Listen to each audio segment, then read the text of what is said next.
में नई सरकार बन गई। देवेंद्र फडणवीस नए उप मुख्यमंत्री बन गए और ताकतवर मंत्री भी बने हैं। गृह विभाग भी उनके पास रखा है, वित्त विभाग भी उन्होंने अपने पास रखा है। शिंदे और फडणवीस की सरकार आसानी से नहीं चलेगी, इस बात के कयास शुरुआत से ही लगाए जा रहे हैं। और सरकारों में जब गुणागणित बना के सरकार बनाई जाती है तब परेशानियां होती है। लेकिन महाराष्ट्र में नई सरकार के साथ नई मुश्किलें भी दिखाई दे रही है। कैसे, वो आपको हम इस रिपोर्ट में दिखाएंगे। खबर है कि मंत्री बने मुख्यमंत्री एकनाथ शिंदे गुट के विधायक अपने विभागों से खुश नहीं है। और ऐसे में बस एक नाम नहीं है, बहुत सारे नाम हैं जो अपने विभागों से खुश नहीं है। कहा जा रहा है कि बीजेपी ने बेशक उप मुख्यमंत्री पद को स्वीकार किया हो, लेकिन सारे मजबूत विभाग अपने पास रखे हैं। हालांकि विधायकों ने इस बात से इनकार किया है। इधर शिवसेना ने विधायकों के विभागों को लेकर बीजेपी पर निशाना साधा है। शनिवार को मंत्रियों के विभागों का आवंटन किया गया है। एक रिपोर्ट के अनुसार शिंदे गुट के कुछ ही विधायक विभागों से खुश है। रिपोर्ट में अंदरूनी सूत्रों ने बताया कि ज्यादातर विधायक डिमोशन से नाराज हैं। जी हां, डिमोशन से। खबर है कि दादा भूसे और संदीपान भुमरे ने सरकार में अपने विभागों को लेकर शिकायत की है। इसके अलावा शिलोद विधायक अब्दुल सत्तार को कृषि मंत्रालय दिए जाने से भी कुछ सदस्य नाराज होने की खबर है। एक और जहां भुमरे को रोजगार गारंटी योजना और हॉर्टिकल्चर दिए जाने से कुछ सदस्य खुश नहीं है, तो वहीं ठाकरे सरकार में कृषि मंत्री रहे भूसे को पोर्ट और माइनिंग विभाग दिया गया है। रिपोर्ट के अनुसार शिंदे गुट के विधायक बीजेपी विधायकों को बड़े विभाग मिलने से भी नाराज है। ये सबसे बड़ी बात है जो हमने आपको सबसे पहले अपनी रिपोर्ट में दिखाई थी कि जैसे ही मंत्रिमंडल का विस्तार होगा, जैसे ही मंत्रालयों का बंटवारा होगा, एक नई लड़ाई शुरू होगी। और ये आसान नहीं होगा देवेंद्र फडणवीस और एकनाथ शिंदे के लिए। दरअसल ये खींचतान बागी गुट में असंतोष पैदा कर सकती है। और अभी शिवसेना का फैसला नहीं हुआ है। इसमें दो भी नाराज विधायक उद्धव ठाकरे के गुट में अगर जाते हैं या उनके पास दोबारा अपनी वापसी करते हैं तो एकनाथ शिंदे कमजोर होने लग जाएंगे। अब देखिए, एकनाथ शिंदे अगर कमजोर होते हैं तो उनकी सरकार कमजोर हो जाएगी, यानी सरकार कमजोर हो जाती है तो बीजेपी कमजोर हो जाएगी। नाराजगी बहुत भारी पड़ सकती है इस सरकार को। बहरहाल नाराजगी ना हो, इसके लिए बहुत इंतजार करना पड़ा है इस सरकार को। संभव है कि बहुत बातचीत करने के बाद विभागों का बंटवारा किया गया है, लेकिन बड़े संभल कर इस सरकार में काम करना पड़ रहा है। बीजेपी के खाते में कौन कौन से मंत्रालय हैं?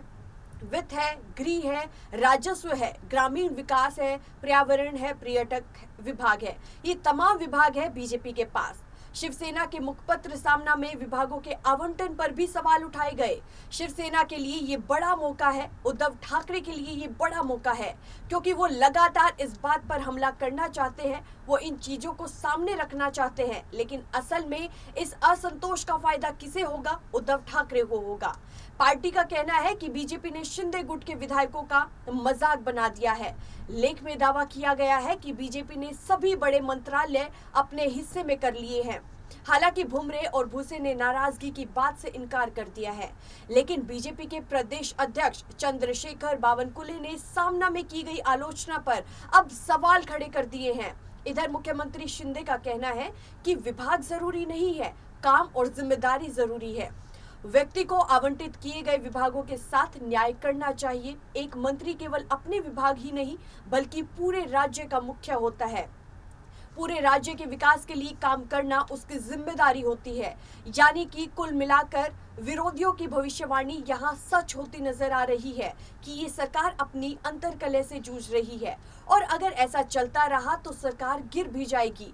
एक तरफ जो विधायक महाविकास अघाड़ी की सरकार गिराकर आए थे, उनको लगा कि ज्यादा मलाईदार और पावरफुल विभाग उनको मिलेंगे। देखिए, गौर करने वाली बात क्या है, नाराजगी क्यों थी, क्यों शिंदे का बागी गुट तैयार हुआ? इसकी बड़ी वजह ये थी कि मुख्य तौर पर इसके पीछे दो बात कही जा सकती है कि कांग्रेस और एनसीपी के साथ बेमेल गठबंधन कर लिया, और दूसरी बात ये कि मुख्यमंत्री तो ठाकरे बन गए लेकिन चलती उनकी नहीं थी और सारे मलाईदार मंत्रालय एनसीपी के पास थे। शरद पवार की चलती है, हम लोगों को हल्के मंत्रालय दिए गए हैं, यानी कि कम महत्व के मंत्रालय दिए गए हैं। ये शिकायत थी एकनाथ शिंदे गुट की। और अब यहाँ पर विधायकों और मंत्रियों को डिमोशन का सामना करना पड़ रहा है और इसलिए शिवसेना जो उद्धव ठाकरे गुट की है उसको ये मौका मिल गया है कि वो चुटकी ले इस बात की। ऐसे में माना ये जा रहा है कि शिंदे गुट में बगावत का बिगुल बज सकता है। इस बात से इनकार नहीं किया जा सकता। हालांकि बगावत का सिलसिला सिर्फ शिंदे गुट की तरफ से ही नहीं है। बीजेपी में भी कई ऐसे विधायक हैं जो मंत्री बनने की चाहत रखते थे, लेकिन उनको मंत्री पद नहीं मिला है। ऐसे में पार्टी आलाकमान से वो काफी नाराज चल रहे हैं। अब अगर खुले विरोध की बात करें तो ऐसे में पंकजा मुंडे का ही नाम सामने आता है। उन्होंने ही खुलकर अपनी नाराजगी जताई है। ऐसे में ये देखना होगा कि महाराष्ट्र में शिंदे सरकार इस मुश्किल से निकलने के लिए क्या करती है। देखिए, सरकार तब बनती है तो दिक्कतें आती है, परेशानियां आती है।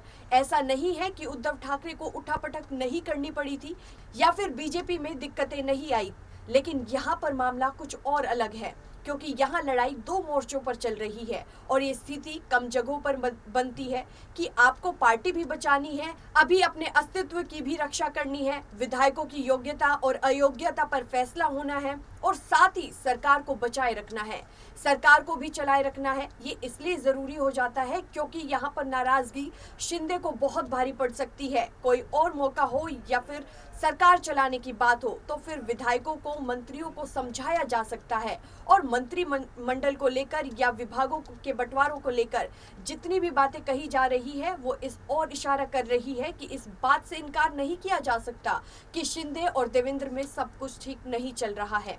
दोनों ही जगहों पर निराशा देखने को मिल रही है।